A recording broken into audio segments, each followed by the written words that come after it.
All right, so up to this point we've been trying to get some intuition behind hidden Markov models, how to train them, and then how to use them, and then this difference in notion of best. We've been a bit hand-wavy about it, we've done some calculations, we've done some training, but at some point here, and I guess now's the time, we're going to need to make things a little bit more precise. And so if you remember from the last video, here's our overall algorithm, right? We're going to enumerate all the possible joint assignments. We're going to score them all, and then we're going to pick the best for some notion of best. And for the next few slides, we're going to consider the forward-backward solutions. This is the one where you aggregate or sum over the whole table.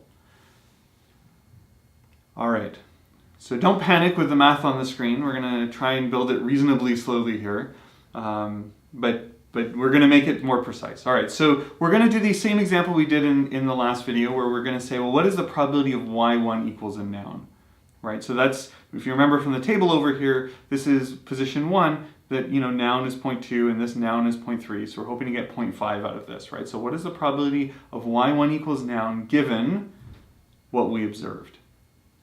And now, just like we did before, we're going to say, well, we're going to use Bayes' rule. We're going to put this right-hand piece of the conditioning bar down on the bottom.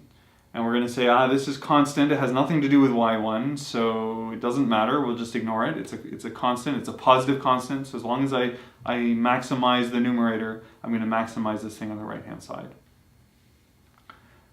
So if I score this right-hand side for y1 equals noun and it scores better than y1 equals verb, then I'm going to bet on noun. And of course, my probabilities may not be normalized, right? Or these scores in the numerator here are not going to be normalized across the different parts of speech for y1 because of this normalizing constant we're just dropping. But the relative ordering of the score here for a noun, or if I replace the noun with a verb, the score for the verb, if one's better than the other, in the numerator, is going to be better on the left-hand side as well. All right, so we say P of y1 is noun given everything I observed is equal to that joint probability divided by the right-hand side of the conditioning bar. Conditioning bar is constant, so we're just going to expand the numerator. We did this earlier, right? We just said, we're just going to take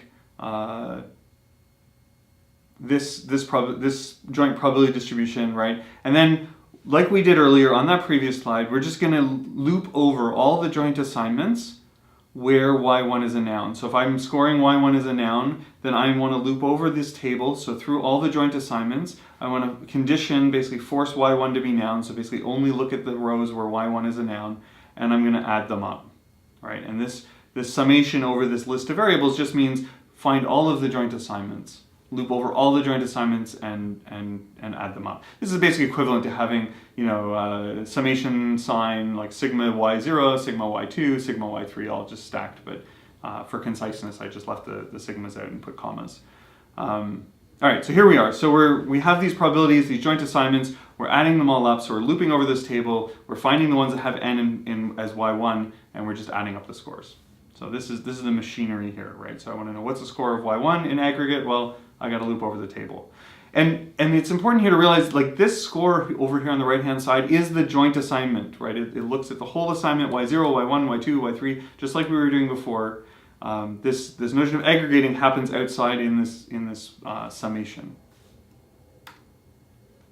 All right. This next line looks really complicated, but you've already done this, right? We looked at this before. Remember I said you could put square brackets around terms, one time step at a time. And that's all I've done here. I've just expanded it the same way we expanded it using the Markov assumption that here's the initial, what's the probability of this being the initial state times the emission x0 given that initial state. And then here's, the first step in the sequence, the second step, the third step, and so forth. And so it's just this joint assignment I've just rewritten. I've expanded it using the Markov assumption in terms of the probability tables that we already have in our model. All right.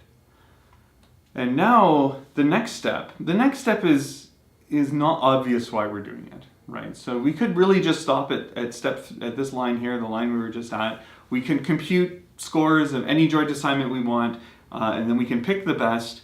And that would tell us, so we do this once for noun, once for verb, once for determiner, and we pick the one that scores the highest and we'd be done. And that's a totally reasonable thing to do. However, at some point, someone was playing with this math and noticed that there's an optimization to be had. And so this next step is not immediately obvious why it's useful, but you'll see how in a couple of steps we can refactor things to reuse results. And being able to reuse those results speeds the whole thing up quite dramatically. So here we go. What I'm going to do is I'm going to notice that y2, y3, all the way through to yn, this summation over these terms, you can, this first term in this product on the right, in the summation here, has nothing to do with y2. There's no y3 here, no y4, and so what we can do is we can push, just like we saw it in the review material, we can push the summation over those variables through, right? And so here we are. So here we have sum of y0, and then these first two terms that have nothing to do with y2 and higher. And then we have sort of the right-hand side. So we basically split this thing into two pieces, right? The product of two sums. The first sum is over just y0, and the other sum is over everything else, y2, y3, y4, and so forth. And now we're going to give these names. And let's not get lost in the names. It's just instead of saying summation of y0 of open square bracket p of y0 times p of x, I can talk for half an hour and not be done that last equation. So instead, let's just give the two parts names. So the part that was on the left-hand side that we push the summations through, we're going to call alpha. And that's going to be, and we're going to give it parameters. It's going to be called alpha 1 noun. And why are we going to call it 1 and noun? Is because we are scoring position 1 and we're scoring it for a noun. And then this right-hand side, the part that the y2 through n got pushed over to, and could push no further because there's a y2 there, we're going to call that beta. And we're going to call it beta 1 and noun, and y1 noun, the same reason as before. We're scoring position 1 for a noun. And so now we have these two values, alpha 1 noun and beta 1 noun, and we can compute these, right? We've seen how to do this. We have all of the values of all these variables, right, from trading time. And we can multiply them out, we can add them up. Right? And so we can compute alpha 1n and beta 1n. And the question is, well, why would you bother, right? If you're going to do that, you may as well just substitute everything in that original equation and just be done. And the reason is that you can make this observation. And the observation is this. Alpha 1n tells you what is the sum of all the ways that I can end up with a noun in position 1, starting from the left-hand side of the hidden Markov model. So remember, we took this product, right? We took the product of each piece of the hidden Markov model, all the transitions, all the emissions. And if you look at these green underlined terms, these are all those probabilities in the hidden Markov model, sort of going from left to right, up to and including position 1, where position 1 is a noun. Then you can look at the red piece, and the red piece, if you compare that to the hidden Markov diagram, you can see that this is basically everything to the right of that. So continuing on from y1 is n, so you have the transition here out of y1 equals n into y2, and then the corresponding emission and so forth. So that's everything over here, including this transition out.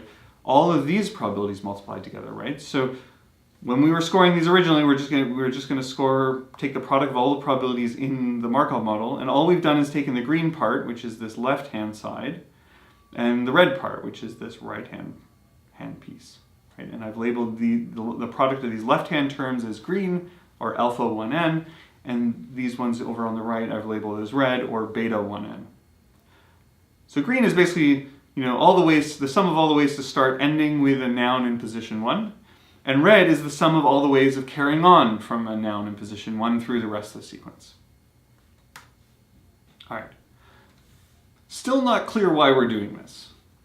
But here's the punchline. The punchline is this, and it only happens when you consider position 2. Now, so if you're only scoring position 1, then maybe not a huge advantage here. But let's say I want to score position 2 as well.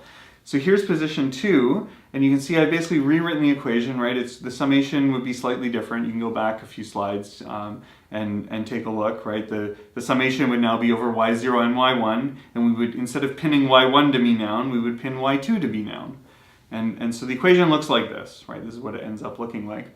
And again, we have the green bit, which is everything up to and including now position 2 being a noun. So that's everything up to and including position 2, including all the emissions, where y2 is a noun, is what we're scoring in this equation. And then the red bit is carrying on from there. So that's the transition out of position 2 through the rest of the sequence. And for the same reasons, we're going to call this alpha 2n and beta 2n. And it's interesting, right? Because if you look at this green underlined bit up here, this alpha 1n for position 1, and you look at this green part for position 2, which is alpha 2n, what you see is a lot of commonality, right? This whole green piece here basically fits right here, right? And except that here we need p of y1 for any of the y1s, because we're summing over all the assignments to y1, so we need all of the y1s, but that's okay. If we did a thorough job at position 1, we'd have alpha 1n, alpha 1 verb, alpha 1 determiner, alpha 1 adjective, and so forth. So we can look up any of those. We've already done that work for alpha. And we can substitute them in place of this huge computation. And so to do alpha 2n, all we need is to sum over y1, right, and do the incremental amount of work. And then similarly in the backward pass, we do beta, right? So we know that beta 1n is equal to the summation of this, where again there's this piece that was reused. Right, we can see that on the previous slide, right? So here's that sequence of beta 1n, and here's the sequence for beta 2n, and you can see that this piece here is going to continue on with everything down here, right? And so we can just reuse the results. And so in general, you just have to compute this little thing. So once you have beta 2, you can figure out beta 1 trivially, and once you have alpha 1, you can figure out alpha 2 trivially. And this prevents you from having to do that whole joint assignment thing every time. You can effectively get all of the joint assignments, but only computing one step at a time. It's just a performance optimization. And we've seen this before. In an earlier assignment, you implemented dynamic programming, where we had this table of cached results, of intermediate cached results, of subproblems. And that's all that's going on here. We're just doing small fragments of the hidden Markov model at a time, storing that incremental work, and then reusing it later.